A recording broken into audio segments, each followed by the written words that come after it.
June 8, 1943. Somewhere over the Solomon Islands, 22,000 feet above the turquoise waters of the South Pacific, a formation of United States Army Air Force's Boeing B-17 flying fortresses droned through the scattered clouds, their silver fuselages glinting in the tropical sun.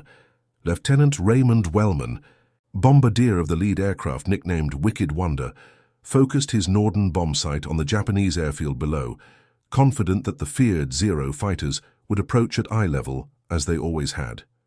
He could not have been more wrong. Before we dive into this story, drop a quick hi in the comments and tell me where you're watching from. It really helps support the channel.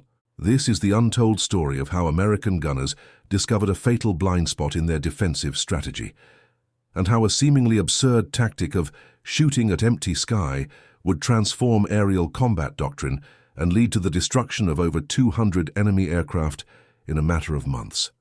The war in the Pacific had reached a critical juncture by mid-1943. The United States and its allies had halted the seemingly unstoppable Japanese advance, but the road to Tokyo remained long and perilous. The island-hopping campaign required air superiority, and that meant neutralizing Japanese air power wherever it was encountered. The heavy bombers of the Army Air Forces, particularly the Boeing B-17 Flying Fortress and the consolidated B-24 Liberator, were essential to this strategy. Sergeant Walter Dixon, a 20-year-old ball turret gunner from Omaha, Nebraska, had been in the Pacific Theater for 6 months with the 43rd Bombardment Group.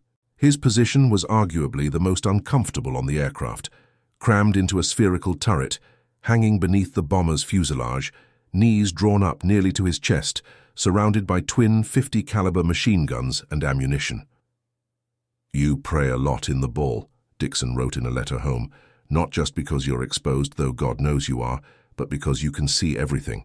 The beauty of the ocean, the islands, and then the tracer fire coming up at you. It's heaven and hell in the same view." The Japanese had developed effective tactics against the American bomber formations. Their fighters would typically approach from the front quarter, slightly below or at the same altitude as the bombers, where the defensive firepower was weakest.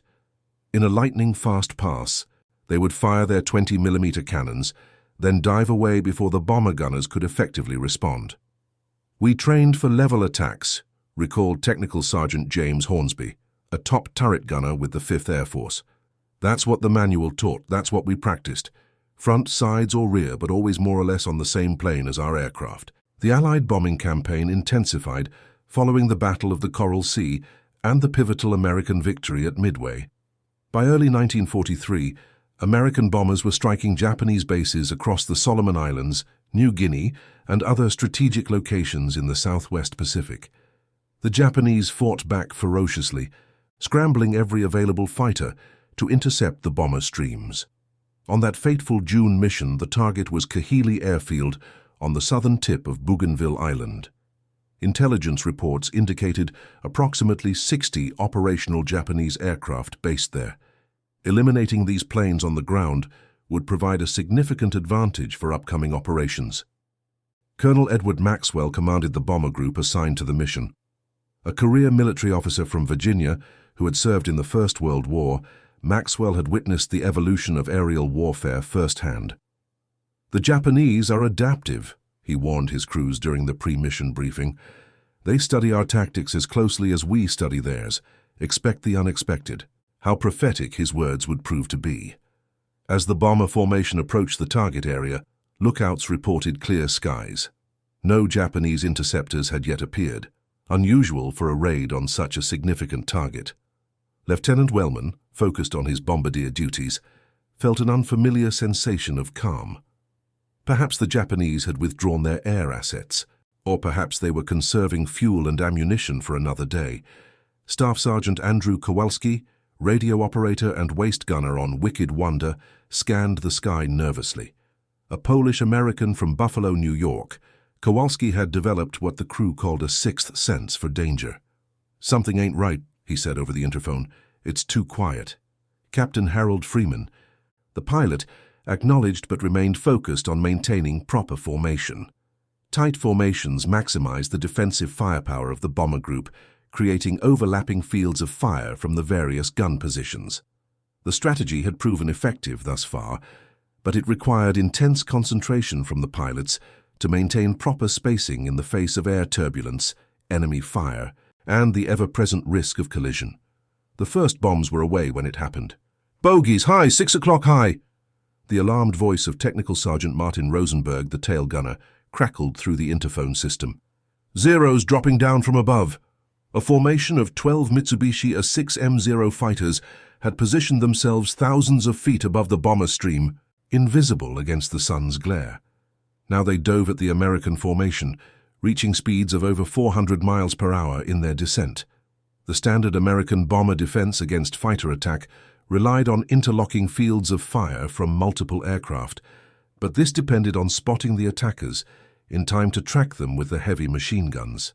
The Japanese had found a devastating blind spot.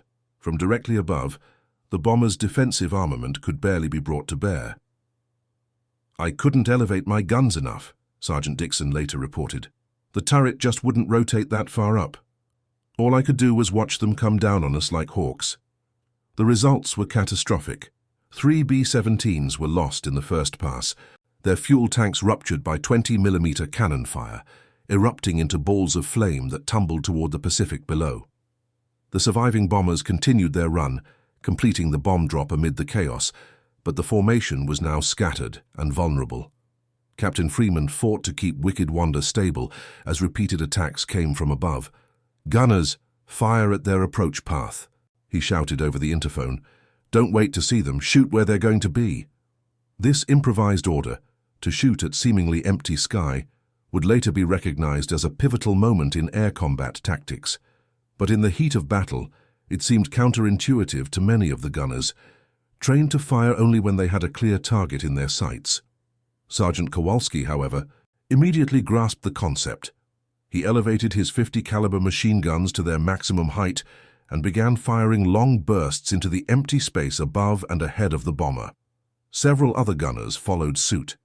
To their astonishment, one of the diving Zeros flew directly into this wall of seemingly random fire. The Japanese fighter shuddered as multiple 50 caliber rounds tore through its lightweight aluminum structure. Smoke poured from its engine as it rolled inverted and plummeted past the bomber formation. "I got one! I got one!" Kowalski's excited voice filled the interphone. Firing blind worked. Lieutenant Commander Minoru Genda, one of the planners of the Pearl Harbor attack, had developed these diving tactics for the Japanese Naval Air Force. Based at Rabaul, he had analyzed American bomber formations and identified their defensive weaknesses. The high overhead approach was his masterstroke, a tactic that exploited both the physical limitations of American gun mounts and the psychological tendency of gunners to wait until they could clearly see their targets. The Americans rely on their superior technology, Genda reportedly told his pilots, but technology has limitations. Find those limitations, and you find victory. For the American bomber crews, the new Japanese tactic demanded an immediate response. Surviving the mission to Kahili became a desperate struggle. The formation had been broken, and individual bombers now had to fend for themselves against repeated diving attacks. On Wicked Wanda, Captain Freeman ordered a radical departure from standard procedure. All gunners except ball and tail concentrate fire upward. Don't wait for targets. Saturate the approach sectors with continuous fire. This meant that much of the bomber's defensive firepower would be directed at empty sky, the spaces from which the Japanese fighters were diving. It seemed wasteful, even foolish, but Freeman understood that the traditional approach of waiting for a clear target was failing against these new tactics. Technical Sergeant Darrell Washington, the flight engineer and top turret gunner, had the best field of fire upward. A former mechanic from Detroit, Washington, had an intuitive understanding of trajectories and lead angles. He began firing systematic patterns into the airspace above the bomber, moving his guns in a methodical grid pattern. It felt wrong, he later wrote in his personal journal. Everything I'd been taught was to conserve ammunition and only fire when you had a target. But the skipper was right. We couldn't hit what we couldn't see coming, so we had to fill the sky with lead and hope for the best. The scattered American formation limped back to their base at Port Moresby, New Guinea. Of the 24 bombers that had set out that morning, 17 returned. 7 crews, 70 men had been lost. It was a sobering toll, but the survival of any aircraft in the face of the new Japanese tactic was remarkable. Major General George Kenney, commander of the 5th Air Force, immediately called a conference of bomber group commanders, intelligence officers, and experienced gunners. The Japanese vertical attack strategy had to be countered, or daylight bombing missions would face unacceptable loss rates. Colonel Maxwell presented the impromptu tactic developed during the Kahili raid. Captain Freeman had his gunners firing at empty sky, at the approach corridors, not at visible targets, and they scored at least 2 confirmed kills this way. Intelligence Officer Major Samuel Rosenfeld was skeptical. "You're suggesting we waste ammunition firing at nothing? The logistics implications alone are staggering." Maxwell stood his ground. "I'm suggesting we redefine what constitutes a target. If we know their attack vector, that airspace becomes a target zone, whether we can see an aircraft there yet or not." The debate continued late into the night. The practical gunners and pilots generally supported the concept, while staff officers raised concerns about ammunition expenditure, gun barrel wear, and the psychological impact of asking gunners to fire at empty sky.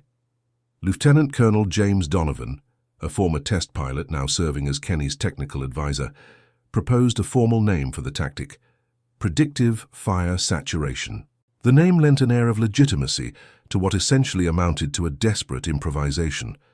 General Kenney, known for his willingness to embrace unconventional approaches, made his decision near midnight. "We'll implement this immediately. Have the armament officers prepare for increased ammunition requirements. And get me some statistics on barrel replacement schedules. I want to know exactly what this will cost us in terms of maintenance." The next step was to formalize and improve the tactic.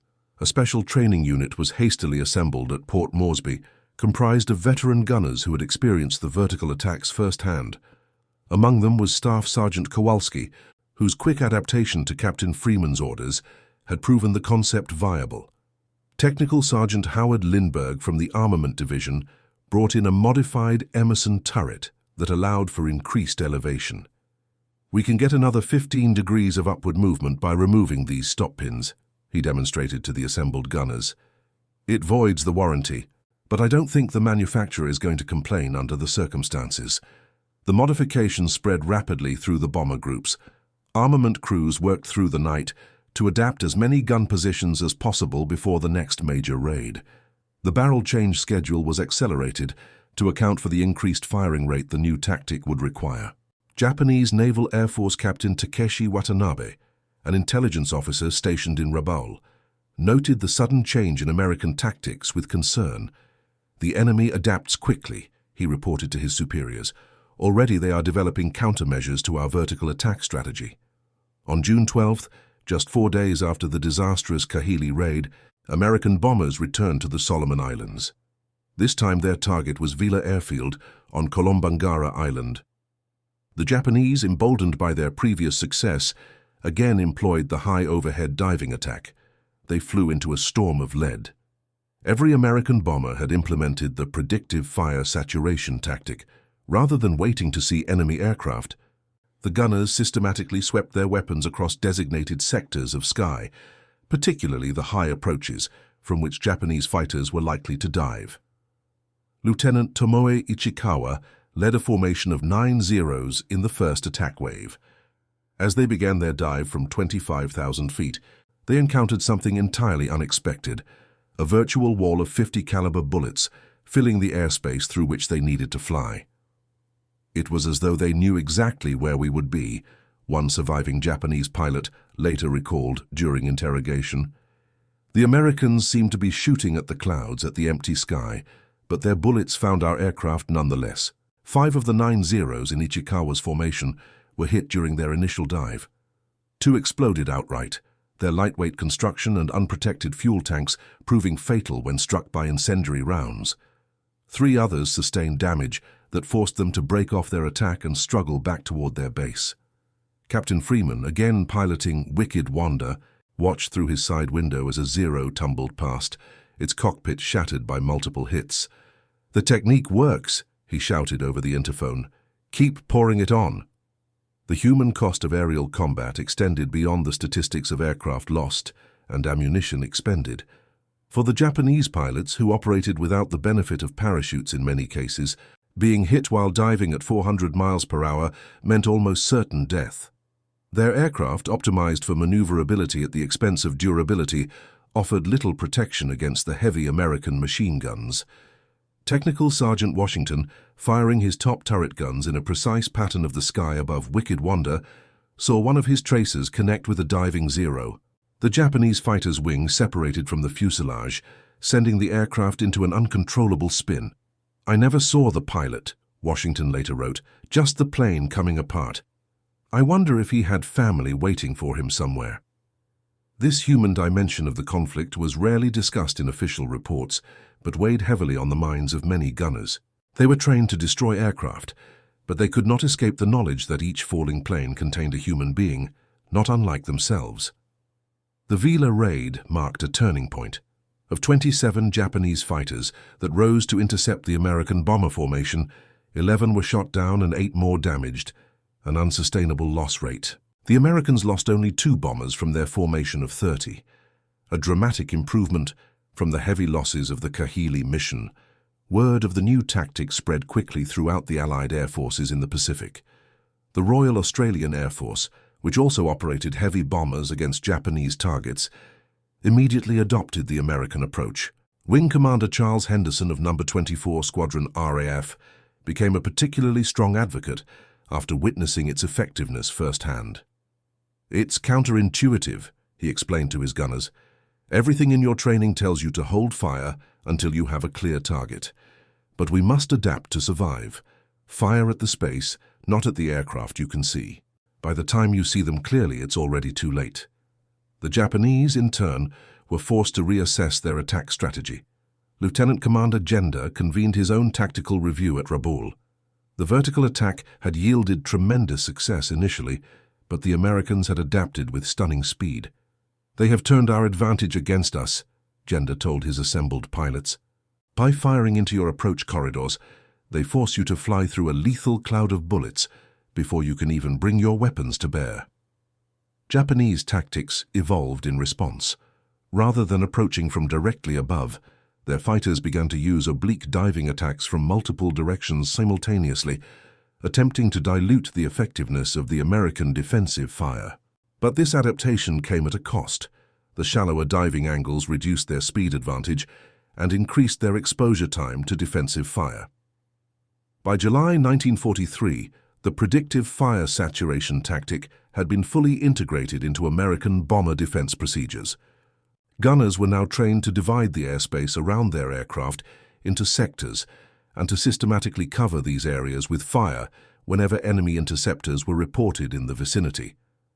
The statistical impact was remarkable. In the 8 weeks following the introduction of the new tactic, 5th Air Force bombers shot down an estimated 206 Japanese aircraft while losing 54 of their own, a kill ratio of nearly 4-to-1. Before the tactical change, the ratio had been roughly 1-to-1. Behind these statistics lay a deeper strategic implication. Japan, already struggling with limited industrial capacity and a shortage of aviation fuel, could ill afford such losses. Moreover, their pilot training program could not replace experienced aviators at the rate they were being lost. Squadron leader Saburo Sakai, one of Japan's leading aces with 64 confirmed victories, later wrote, "The Americans seemed to have an endless supply of aircraft, fuel and bullets. We could shoot down their bombers and more would come. But when we lost a trained pilot, we lost something irreplaceable." The Americans, meanwhile, continued to refine their approach. The impromptu modifications to gun mounts were formalized in technical bulletins sent from the Pacific back to manufacturing plants in the United States. New production, B-17 and B-24 bombers began to arrive with improved gun elevation capabilities specifically designed to counter the vertical threat. Ammunition expenditure did indeed increase dramatically by approximately 60%, according to 5th Air Force logistics reports. But General Kenny considered this a worthwhile trade-off, given the improved survival rates of his bomber crews. "Bullets are replaceable," he reportedly told his staff. "Trained air crews are not." The industrial might of the United States made such calculations possible. By mid-1943, American factories were producing over 7 million rounds of .50 caliber ammunition per day, a staggering figure that dwarfed Japanese production capabilities. This abundance allowed for tactics that would have been considered wastefully extravagant by forces operating under tighter constraints. The technical superiority of American equipment extended beyond just production numbers. The Browning M250 caliber machine gun was a remarkably reliable weapon, capable of sustained fire under the harshest conditions. Japanese fighters, armed with lower velocity 20mm cannon, had greater destructive power but lower rates of fire and less reliability. Staff Sergeant Kowalski, whose early adaptation of the shooting at sky technique had helped prove its value, received the Distinguished Flying Cross for his actions during the Kahili raid. The citation read in part, "for extraordinary achievement while serving as waist gunner aboard a B-17 aircraft."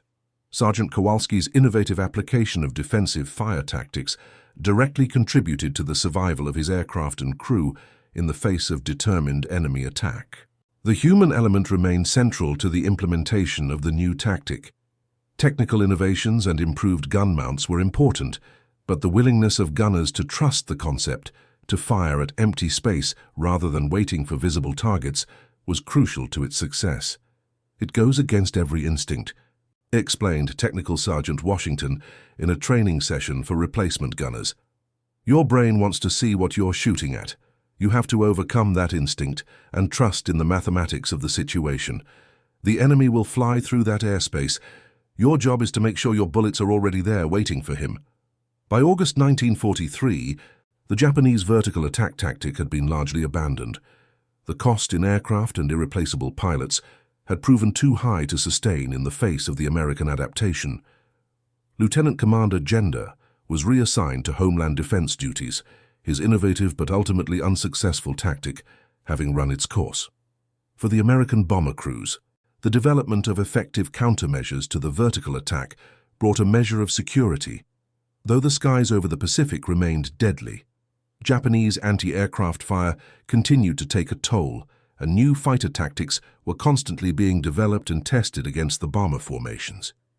The story of how American gunners began shooting at the sky became part of Air Force tactical lore, taught to new crews as they deployed to the Pacific theater. It represented a key lesson in adaptability, the willingness to abandon established doctrine when circumstances demanded new approaches. Colonel Maxwell, whose support had been crucial in implementing the tactic, summarized its significance in a report to 5th Air Force Headquarters. "The success of the predictive fire saturation technique demonstrates that tactical innovation often comes from the front lines, from the men who face the enemy directly. Our job as commanders is to recognize valuable ideas regardless of their source and implement them quickly enough to save lives." The legacy of this tactical innovation extended beyond World War II. The concept of area denial through suppressive fire became a standard element of aerial combat doctrine. Modern aircraft defense systems still incorporate the principle of creating zones of protective fire rather than simply targeting individual threats. For the men who lived through those harrowing missions over the Solomon Islands in the summer of 1943, the tactic represented something more immediate: survival. Sergeant Walter Dixon, the ball turret gunner who had watched helplessly as the first vertical attacks decimated his formation, completed his tour of 25 combat missions and returned home to Nebraska. "The smartest thing we ever did in that war," he later told his grandchildren, "was to start shooting at empty sky. Sounds crazy, but that's what saved us. Sometimes the best answer is the one that seems the least sensible at first glance." In the decades following the war, both American and Japanese veterans occasionally met at reunions and historical commemorations. Former enemies became curious about each other's experiences, seeking to understand the conflict from the opposite perspective. At one such gathering in San Diego in 1984, retired Technical Sergeant Washington met former Zero pilot Takashi Kurokawa, who had flown against American bombers in the Solomons campaign. Through an interpreter, They discussed the vertical attack tactic and the American response. "We thought you Americans had gone mad," Kurokawa said with a smile, "firing thousands of rounds into empty sky. But then we flew into that sky and understood your madness was actually wisdom." Washington nodded. "War makes you improvise. We had to think differently or die." The two elderly men, once dedicated to destroying one another, shook hands in friendship, a personal reconciliation that mirrored the broader healing between their nations. The tactical innovation of shooting at the sky remains a testament to human adaptability under extreme pressure. When conventional approaches failed, American aircrews were willing to embrace an unconventional solution that seemed, on its face, wasteful and irrational. This willingness to innovate, to try what had not been tried before, reflected not just the flexibility of American military doctrine, but also the independent spirit that characterized many of the young men who found themselves fighting thousands of miles from home. As Captain Freeman remarked years later, "The Japanese thought they had found our weakness, that our gun mounts couldn't elevate enough to hit them when they attacked from above. What they really discovered was our strength, that we could change our thinking faster than they could exploit our physical limitations. In the calculus of industrial warfare, the United States enjoyed overwhelming advantages in production capacity and material resources. But in the skies over the Solomon Islands in the summer of 1943, victory came not from material superiority alone, but from the human capacity to innovate under fire, to look at empty sky and see not what was there, but what would be there, and to act on that vision." The 200 enemy aircraft claimed by American gunners using the predictive fire saturation tactic represented more than just a statistical success. They marked a turning point in the psychological battle between opposing forces, a moment when Japanese aircrews realized that their opponents could adapt to neutralize even their most innovative tactics. In warfare, such psychological advantages often prove as decisive as material ones. The knowledge that the enemy can counter your best moves breeds hesitation and doubt, eroding combat effectiveness as surely as any shortage of fuel or ammunition. For the American bomber crews who continued to fly missions over Japanese held territory for the remainder of the war, the legacy of that innovative tactic provided not just physical protection, but also a kind of psychological armor, the confidence that comes from knowing you have overcome the enemy's best efforts to destroy you. As the Allied forces pushed inexorably toward the Japanese home islands, the lessons learned in those desperate aerial battles over the Solomon Islands continued to save lives and contribute to the eventual Allied victory. Sometimes, the most effective solution is the one that initially seems the most counterintuitive. Sometimes, victory comes from firing not at what you can see but at what you know must be there. And that concludes our story. If you made it this far, please share your thoughts in the comments. What part of this historical account surprised you most? Don't forget to subscribe for more untold stories from World War II and check out the video on screen for another incredible tale from history. Until next time.